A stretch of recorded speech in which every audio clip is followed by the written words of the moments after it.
Complete Works of Swami Vivekananda. Volume 2. Reports in American newspapers. These reports from American newspapers have been given exactly as they were in the original.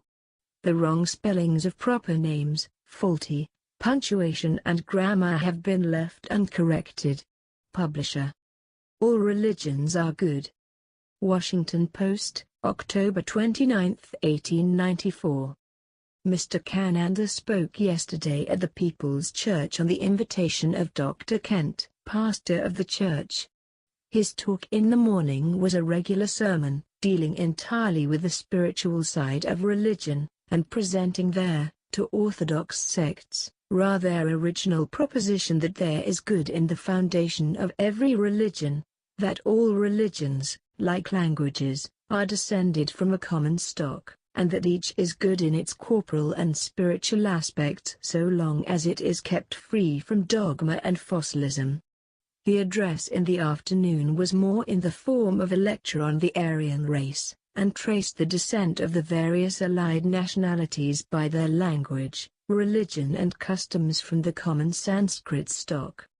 After the meeting, to a Post reporter, Mr. Kananda said, "I claim no affiliation with any religious sect, but occupy the position of an observer, and so far as I may, of a teacher to mankind. All religion to me is good. About the higher mysteries of life and existence I can do no more than speculate, as others do. Reincarnation seems to me to be the nearest to a logical explanation for many things, with which we are confronted in the realm of religion. But I do not advance it as a doctrine. It is no more than a theory at best, and is not susceptible of proof except by personal experience, and that proof is good only for the man who has it. Your experience is nothing to me, nor mine to you.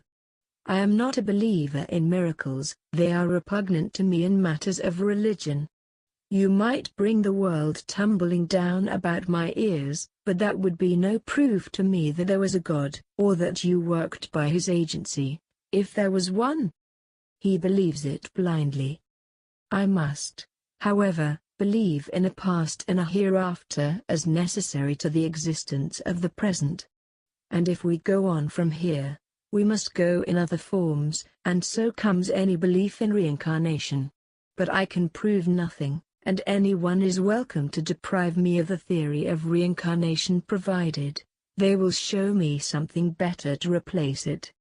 Only up to the present I have found nothing that offers so satisfactory an explanation to me."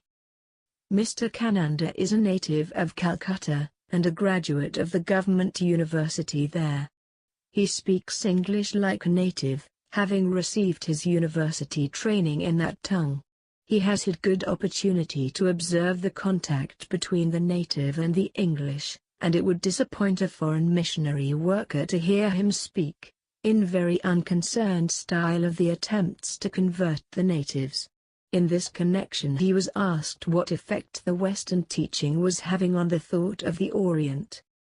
"Of course," he said, "no thought of any sort can come into a country without having its effect, but the effect of Christian teaching on Oriental thought is, if it exists, so small as to be imperceptible.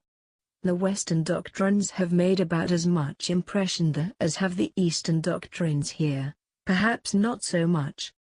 That is, among the higher thinkers of the country. The effect of the missionary work among the masses is imperceptible.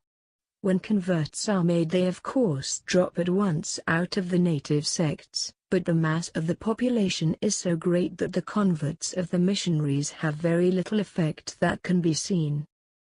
The yogis are jugglers."